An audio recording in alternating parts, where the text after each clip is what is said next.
Bonjour, cette semaine ensemble, nous prenons le temps de partager à propos de la merveilleuse et fabuleuse personne de Jésus.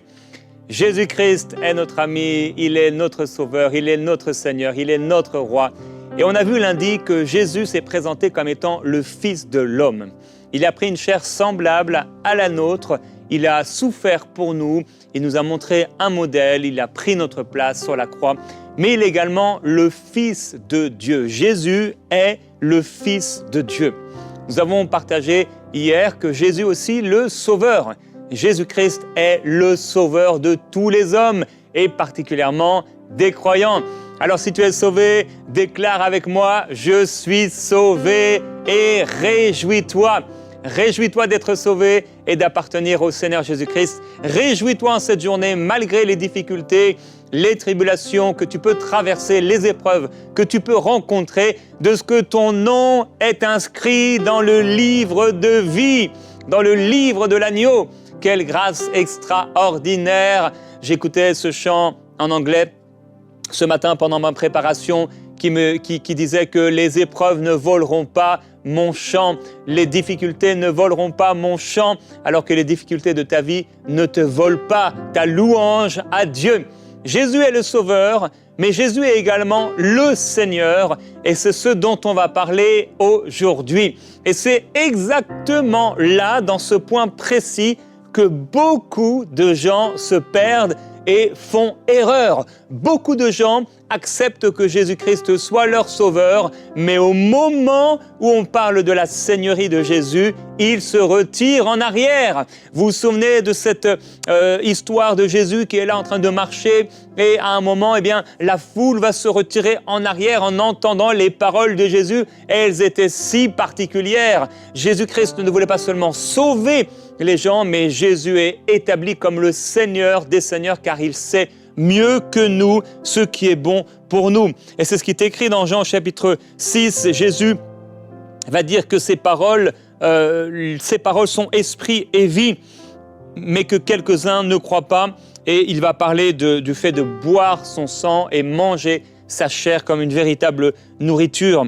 Et il disait, c'est pourquoi je vous ai dit que nul ne peut venir à moi si cela ne lui est donné par le Père. Et c'est là qu'il est écrit, dès lors, plusieurs de ses disciples se retirèrent en arrière et cessèrent d'aller avec lui. Oh, le prix à payer, le renoncement était tel que la foule pouvait se retirer, mais même ses disciples pouvaient se retirer tellement ses paroles étaient sérieuse, tellement son appel était entier. Ce n'était pas l'appel de suivre un peu comme un disciple de l'époque, un maître, et de pouvoir avoir son propre choix, quelque part même son propre libre arbitre. Bien sûr, Dieu ne nous l'enlève pas lorsque nous venons à Jésus-Christ, mais il devient le Seigneur. Et c'est lui qui décide, et c'est lui qui gère notre vie, et c'est à nous de lui obéir. Et il est le Seigneur. Et nous sommes ses disciples, nous sommes ses serviteurs, nous sommes esclaves de Christ. Alors Pierre va dire, alors que Jésus dit, mais et vous ne voulez pas vous en aller, vous aussi? Alors Jésus n'était pas à la recherche de fans, et il ne l'a jamais été. Jésus n'était pas à la recherche de followers, parce que parmi les followers, parmi la foule, chacun fait ce qu'il lui plaît. Jésus cherchait de véritables disciples, de vrais disciples. Et c'est là où beaucoup font erreur entre Jésus Sauveur et Jésus Seigneur. Je vous ai dit, beaucoup reconnaissent Jésus comme étant le Sauveur, et j'ai eu l'occasion bien des fois de parler avec des gens, particulièrement dans la rue, et ils reconnaissaient Jésus comme celui qui sauve. Cependant, ils n'étaient pas sauvés, parce qu'ils n'avaient pas accepté Jésus-Christ comme Seigneur de leur vie. C'est une chose que de voir Jésus et de faire appel à Jésus pour être sauvé. C'en est une autre qui soit véritablement notre Seigneur. Jésus ne veut pas seulement être notre Sauveur, il veut être également notre Seigneur. C'est pourquoi plusieurs diront, et pourtant en l'appelant Seigneur, « Seigneur, Seigneur, n'avons-nous pas accompli en ton nom des miracles, etc. etc. » Ils avaient pour nom dans leur bouche cette appellation de Jésus-Christ, ce nom de Jésus comme étant Seigneur. Mais leur vie ne reflétait pas celle qui a un Seigneur comme propriétaire, puisqu'ils faisaient selon leur propre volonté, accomplissant leurs propres désirs, leurs propres desseins, ce qui déplaisait à ce Seigneur. À partir du moment où on a accepté Jésus-Christ comme notre Sauveur, on doit aussi le recevoir comme notre Seigneur. C'est là où beaucoup font erreur. C'est là où la religion traditionnelle a présenté Jésus comme étant le Sauveur. Ok, il va t'amener au ciel. Ok, tu seras pardonné. Ok, le Seigneur oublie tes péchés. Il y a une place pour toi auprès du ciel. Et on a vu des gens accepter, recevoir Jésus comme Sauveur, mais accomplissant leur vie pour eux-mêmes. En se disant, j'ai été sauvé un jour. Ça s'est passé peut-être en mai 1987 ou je ne sais quoi. Et à ce moment-là, j'ai accepté Jésus. Mais finalement, ces personnes vivent pour elles-mêmes. Elles font ce qu'elles veulent. Elles sont leur Seigneur. Et on ne peut pas avoir deux seigneurs. Jésus ne partage pas sa seigneurie. En fait, il est le Seigneur des seigneurs. Alors Jésus a dit à ses disciples, ceux qui étaient restés, et vous ne voulez pas vous en aller vous aussi. Mais là, Pierre, une nouvelle fois, va dire, Seigneur, à qui irions-nous? Tu as les paroles de la vie éternelle. Et là, il dit, mais quelle révélation quand même il avait reçue. Et nous avons cru, et nous avons connu que c'est toi, le Christ, le Saint de Dieu. Waouh! Et Jésus de s'écrier, de s'exclamer, et pourtant il y a parmi vous un démon, en parlant de Judas. Alors, on peut être dans l'environnement de Jésus et être un Judas. Judas pouvait vouloir être sauvé, mais Judas n'a pas accepté Jésus comme Seigneur. Le Seigneur qui décide devant cette femme qui offre son parfum de grand prix, Jésus, le Seigneur, vient honorer cette femme, mais Judas n'est pas content avec cela. Judas aurait voulu mettre l'argent de son autre Seigneur, Mammon, dans ses poches. Alors Jésus n'était pas véritablement un Seigneur pour lui. Quelle terrible fin d'avoir connu Jésus-Christ et de retourner dans le bourbier, de retourner dans le péché, parce qu'on n'a pas eu de crainte du Seigneur. Jésus-Christ est non seulement le Sauveur, mais il est également le Seigneur. C'est lui qui dirige. C'est lui qui nous dit où aller et on va là où il nous dit. C'est lui qui décide. C'est lui qui obéit. C'est à lui qu'on doit obéir par rapport au pays dans lequel on vit, la région dans laquelle on vit, la ville dans laquelle on est. Ce n'est pas nous. Alors certains disent, oui, mais Dieu nous a donné un libre arbitre, c'est nous qui décidons. C'est lui qui décide. Et nous, on obéit. C'est lui qui dirige. Et nous, on se soumet. Et c'est là le point difficile, le point où beaucoup font erreur. Alors ils sont dans les églises, ou pas, ils prient, ils peuvent même se réjouir de ce qu'un jour ils seront sauvés, ou de ce qu'ils sont sauvés, et qu'un jour ils seront au ciel. Mais en fait, leur cœur n'appartient pas à Jésus-Christ. Parce que Jésus-Christ n'est pas leur sauveur et leur Seigneur. C'est eux le Seigneur. C'est eux le Maître. Ils sont semblables à cette époque où chacun faisait ce qui lui semblait bon, dans le livre de Juges. Ou dans Ésaïe, au chapitre 53, cette parole qui déclare, Ésaïe 53, « Nous étions tous errants comme des brebis, chacun suivait sa propre voie.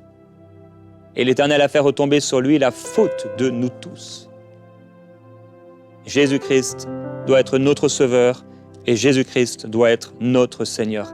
Alors, Pierre a dit, à qui irions-nous d'autres? Tu as les paroles de la vie éternelle. Jésus-Christ est le chemin vers Dieu. Il est le chemin vers le Père. Il est le seul médiateur entre Dieu et les hommes. Jésus-Christ est la porte des brebis. On ne peut entrer en Dieu que par lui. Il est la porte. Il est le seul par qui nous pouvons être sauvés. Le seul, c'est Jésus-Christ. C'est lui. Jésus va dire à un moment à ses disciples, « Vous m'appelez le Maître et le Seigneur. Et vous dites bien, car je le suis.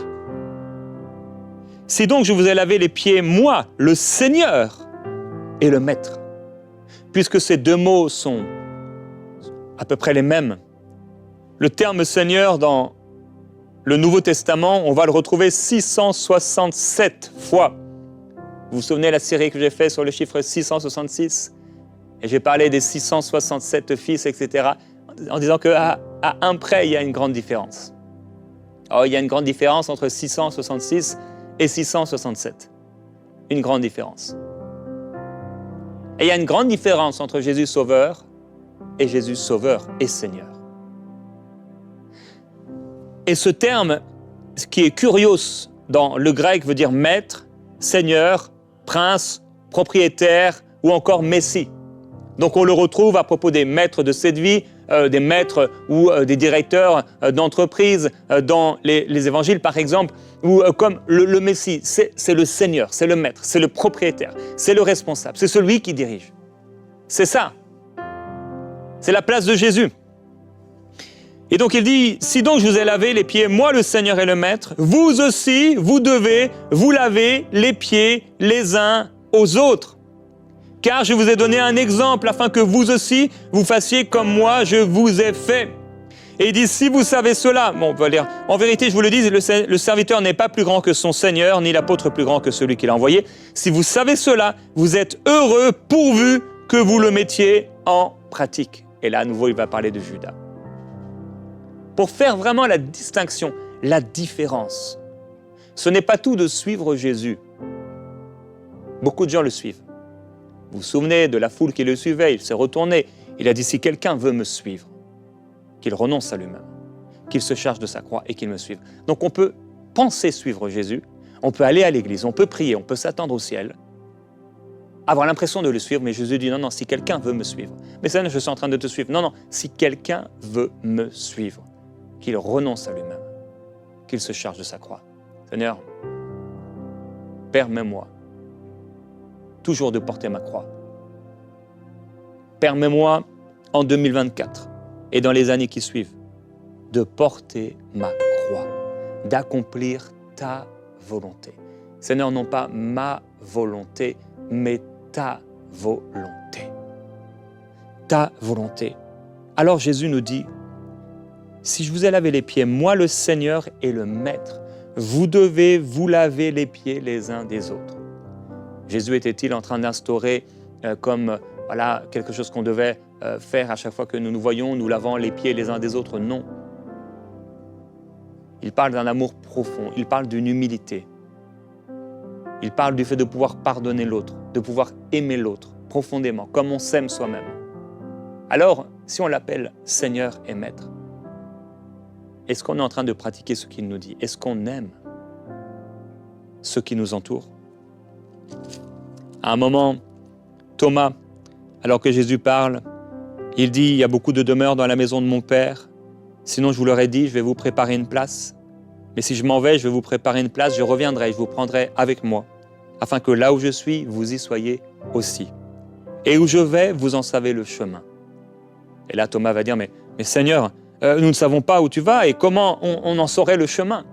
Et Jésus va lui répondre, moi, je suis le chemin, la vérité et la vie. Nul ne va au Père que par moi. Oui, le Seigneur Jésus-Christ est le chemin vers Dieu. Il est le chemin vers le Père. Si vous connaissiez, il rajoute, vous connaîtriez aussi mon Père. Et dès maintenant, vous le connaissez, vous l'avez vu. Et Philippe lui dit, Seigneur, montre-nous le Père et cela nous suffit. Et Jésus répond, il y a si longtemps que je suis avec vous et tu ne m'as pas connu, Philippe. Celui qui m'a vu a vu le Père. Comment dis-tu, montre-nous le Père? Ne crois-tu pas que je suis dans le Père et que le Père est en moi? Les paroles que je vous ai dites ne viennent pas de moi-même. Le Père qui demeure en moi accomplit ses œuvres. Croyez, moi, je suis dans le Père et le Père est en moi. Sinon, croyez à cause de ses œuvres. Et là, il dira que celui qui croit en lui fera lui aussi les œuvres qu'il fait et il en fera encore de plus grandes. On parlera demain de Jésus, serviteur et roi. Alors, Il est le chemin vers le Père. Jésus est le chemin vers Dieu. Et le livre des Actes nous dit, il n'y a de salut en aucun autre, car il n'y a sous le ciel aucun autre nom qui ait été donné parmi les hommes par lequel nous devions être sauvés. Et dans Luc, au chapitre 6, on voit Jésus dire un peu la même chose qu'on a partagé ensemble. Il dit, « Pourquoi m'appelez-vous Seigneur, Seigneur, et ne faites-vous pas ce que je dis ?» Je lisais dernièrement ce passage. Et quand on lit ce genre de passage, on a la crainte de Dieu dans notre cœur. Parce que dans ce passage, et c'est comme une sorte de conclusion qu'il est en train de donner par rapport à des choses qu'il nous a demandées. Je vais partager avec vous quelques petites choses qu'il nous a demandées dans ce passage. Quand il nous dit « Pourquoi vous m'appelez Seigneur, Seigneur, mais vous ne faites pas ce que je vous dis ?» Alors qu'est-ce qu'il nous dit ?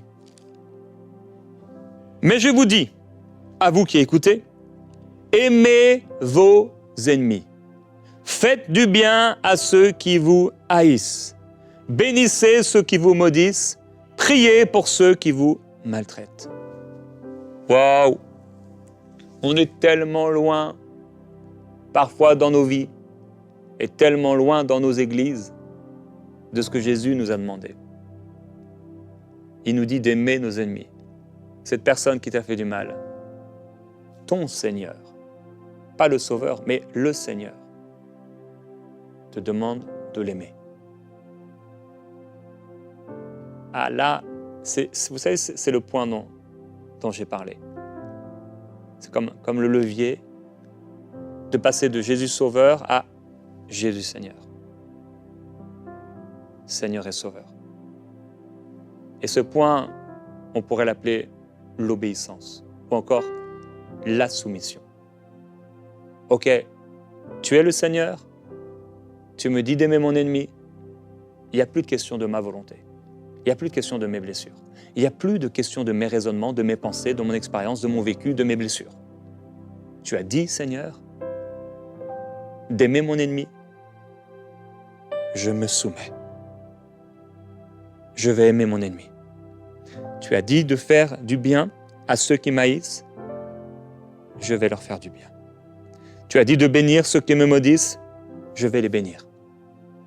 J'entends de plus en plus des pasteurs, et certains avec une grande influence, maudire leurs ennemis.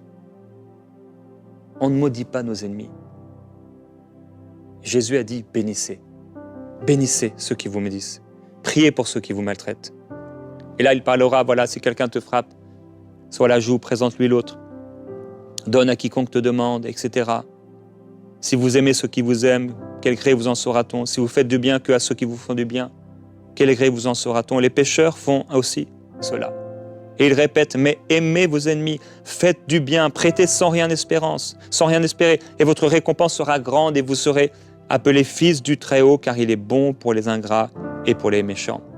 Il dit, soyez miséricordieux, comme votre Père est miséricordieux. Ne jugez pas, vous ne serez pas jugés. Ne condamnez pas, vous ne serez pas condamnés. Absolvez, vous serez absous. Donnez, on vous donnera, etc. Et c'est là qu'il dit, pourquoi m'appelez-vous Seigneur, Seigneur, et ne faites-vous pas ce que je dis? Il parlera de ces deux maisons, l'une bâtie sur le roc, sur Christ, qui tient bon dans la tempête. L'autre bâtie sur le sable, elle ne tient pas dans la tempête. Est-ce que tu as bâti ta vie sur Jésus, Seigneur? Est-ce qu'il est vraiment le roc? Dans les Actes, Pierre va dire que toute la maison d'Israël sache donc avec certitude que Dieu a fait Seigneur et Christ, ce Jésus que vous avez crucifié. Romains dit, si tu confesses de ta bouche le Seigneur Jésus, et si tu crois dans ton cœur que Dieu l'a ressuscité des morts, tu seras sauvé. On confesse qui? Le Seigneur.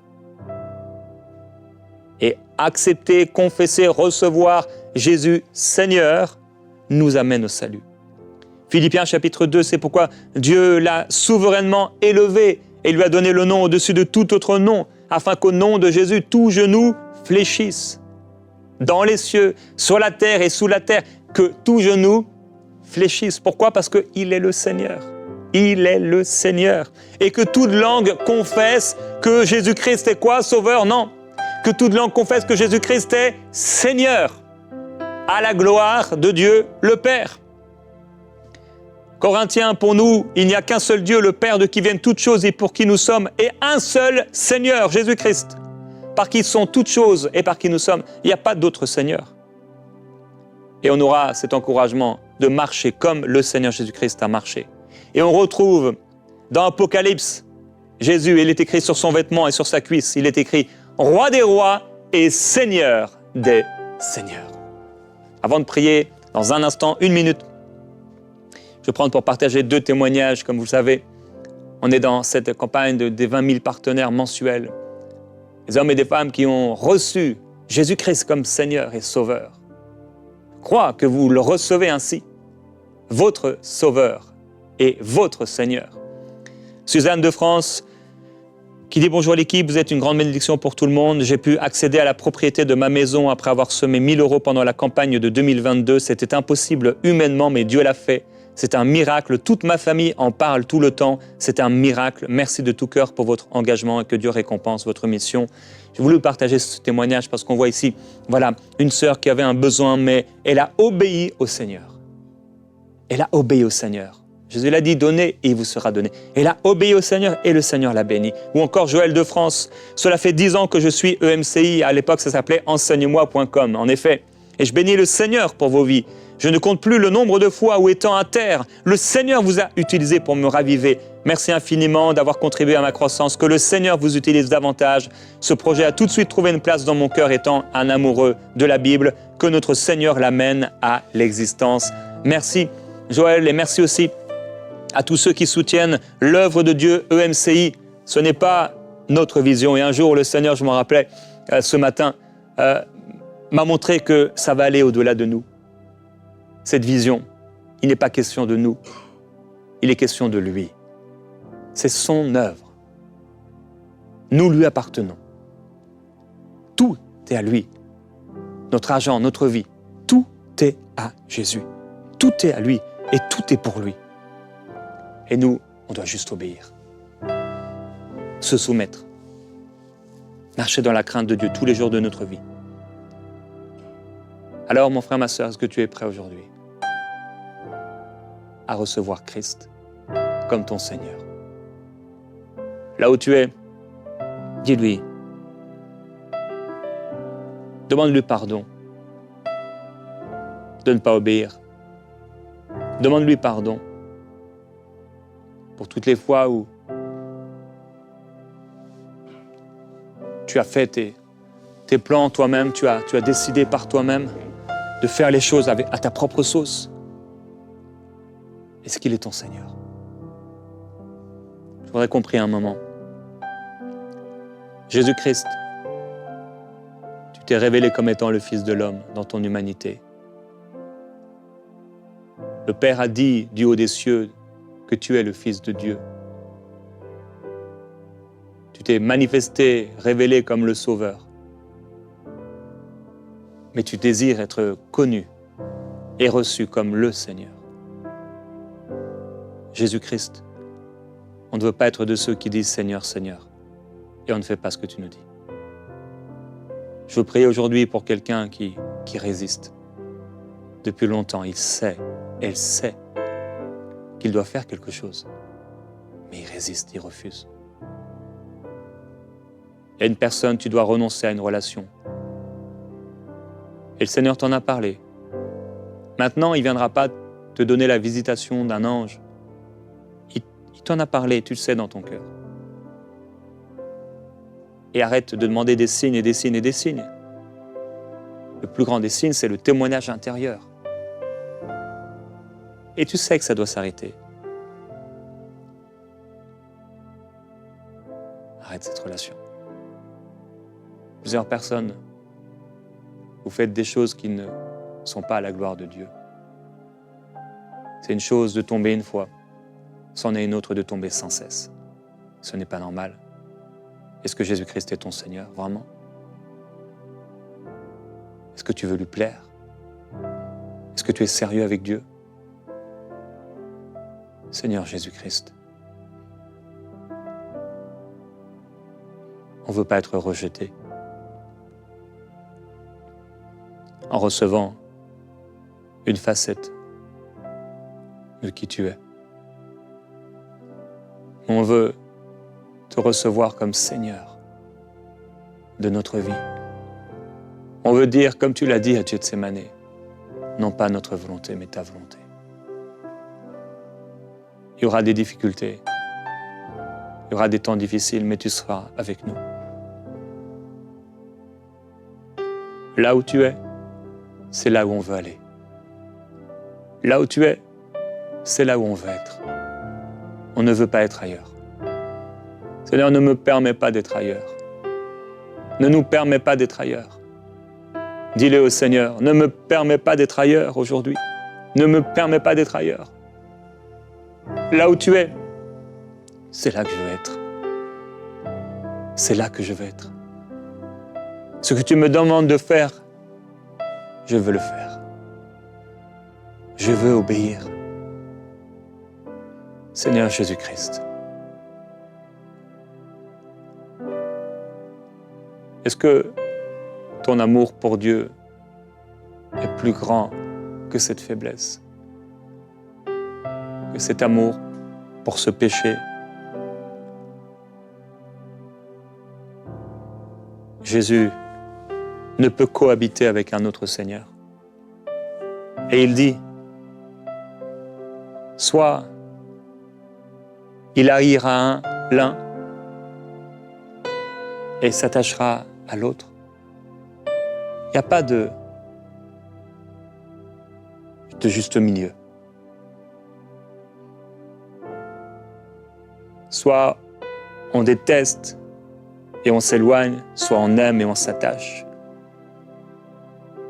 En parlant de Mammon et de Dieu. Est-ce qu'il y a des seigneurs dans ta vie?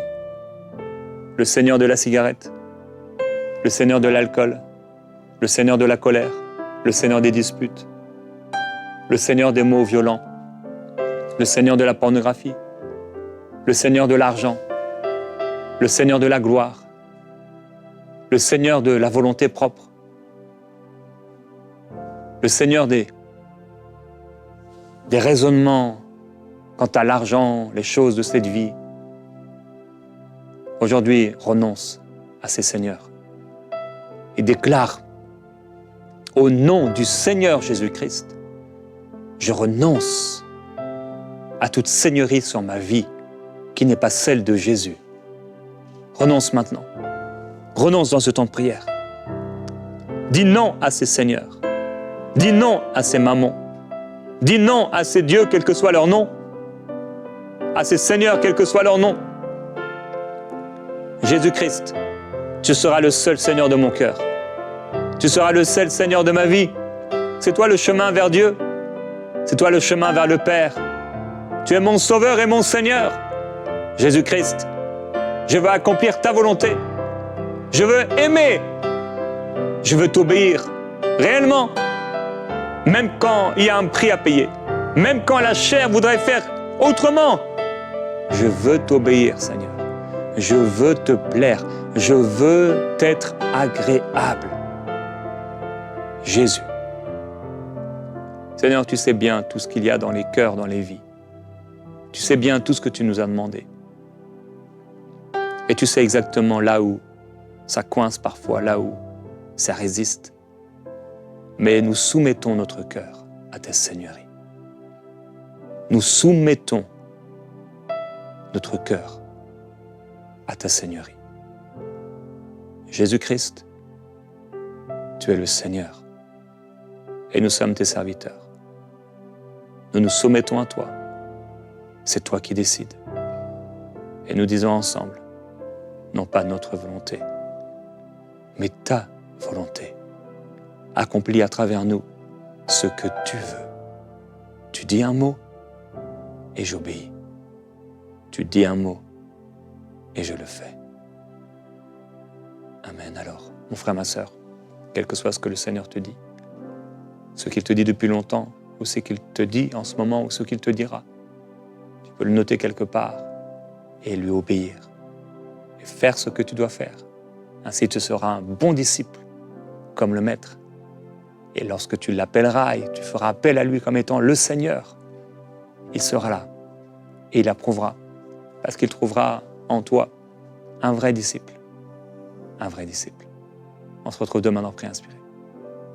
Dans les Saintes Écritures, Dieu déclare que le Messie viendrait pour être le sauveur du monde. La vie de Jésus prouve qu'il est bien celui dont les prophètes avaient parlé. Ésaïe a prophétisé que la Vierge deviendrait enceinte et qu'elle enfanterait un fils. Des siècles plus tard, la naissance de Jésus accomplissait cette prophétie.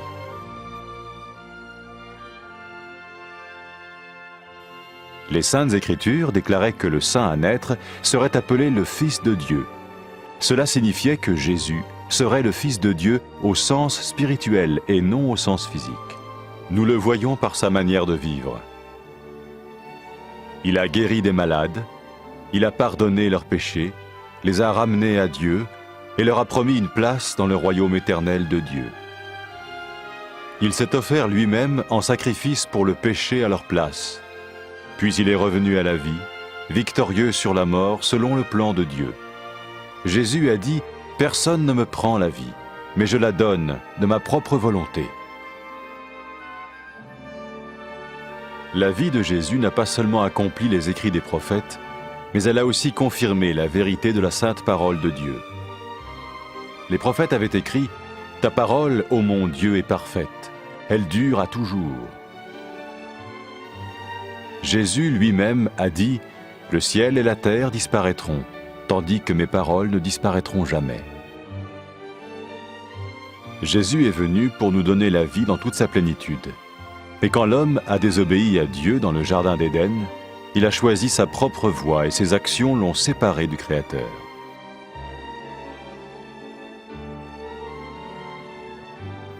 Les Saintes Écritures déclarent que tous ont péché et que le salaire que paye le péché, c'est la mort. Il s'agit de la mort spirituelle, éternelle séparation d'avec Dieu. Mais tout comme Dieu a donné un bélier pour qu'il meure à la place du fils d'Abraham, ainsi il a envoyé Jésus, le Messie, mourir à notre place. Sa vie, sa mort et sa résurrection restaurent la relation entre Dieu et tous ceux qui mettent leur confiance en lui. Maintenant, non seulement Jésus pardonne les péchés de ceux qui le suivent, mais il les sauve aussi du jugement éternel de Dieu. Ils sont sûrs d'aller au paradis et de vivre avec lui pour toujours. C'est cette vie et cette liberté de la culpabilité et du pouvoir du péché que Jésus offre à chacun aujourd'hui. Cela ne veut pas dire suivre une religion, mais choisir d'avoir foi en Jésus qui dit « Je me tiens à la porte et je frappe. Si quelqu'un entend ma voix et ouvre la porte, j'entrerai chez lui. » Cela veut dire se tourner vers Dieu et croire que Jésus vient dans nos vies pardonner nos péchés et nous rendre tels qu'il veut que nous soyons. Il ne suffit pas d'approuver intellectuellement ce qu'il dit, ni de vivre une expérience émotionnelle. Nous le recevons par grâce, au moyen de la foi, par un acte de notre volonté. Lorsque quelqu'un est prêt à suivre Jésus le Messie, il peut lui parler par une simple prière. Vous sentez un soutien, vous sentez que votre vie n'est pas une vie normale. Vous sentez que vous êtes porté. C'est gratuit. Il ne vous demande rien. Il vous demande juste d'ouvrir votre cœur et d'oser croire en lui. Osez croire. On ne demande ni d'argent. On vous demande pas une souffrance particulière. On vous dit faites confiance et croyez. Essayez. Vous n'avez rien à perdre. Essayez. J'ai essayé. Ça fait plus de 20 ans que je suis dedans. Et je ne repartirai pour rien au monde. Aucun milliard au monde ne me fera changer d'avis et me séparer de lui. Impossible. Donc, osez Jésus avant qu'il soit trop tard. Osez. Ne le faites pas demain. Faites-le maintenant. Et quand la fin de votre vie arrivera, parce qu'elle arrivera pour tout le monde, pour moi et pour les personnes qui me regardent, ou même pour les personnes qui sont derrière cette caméra, au moins vous serez sûr que vous partez avec celui qui vous a donné une nouvelle vie. Cette vie peut commencer maintenant, dès que vous l'acceptez, et cette vie continuera après que la mort soit venue. La mort n'est qu'un passage pour une autre vie beaucoup plus belle. Mais vous avez la possibilité d'oser cette nouvelle vie maintenant, tout de suite. Faites-le maintenant, tout de suite. N'attendez pas demain ni après-demain. Faites-le maintenant, tout de suite. Prenez 1 minute et faites-le. Je vous en prie, vous ne serez pas déçus.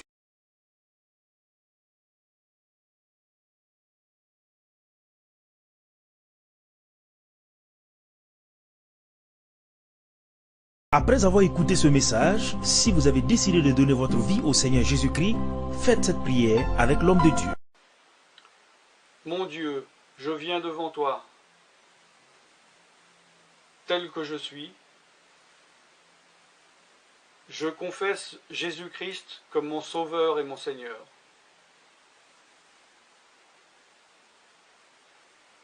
Je crois qu'il est mort sur la croix pour mes péchés, qu'il a porté ma condamnation. Il a porté mes péchés et mes maladies. Que Jésus-Christ est le Roi des rois et le Seigneur des seigneurs. Qu'il est le Fils de Dieu. Qu'il est maintenant ressuscité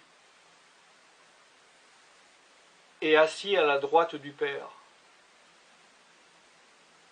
Et il prie maintenant pour moi. Je me suis détourné de mes péchés et je veux obéir à ta parole.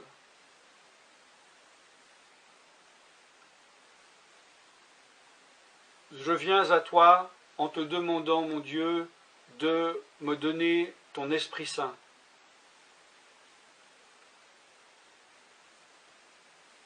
Remplis-moi de ton esprit, afin que tu ne sois plus à l'extérieur de moi, mais que tu viennes habiter en moi.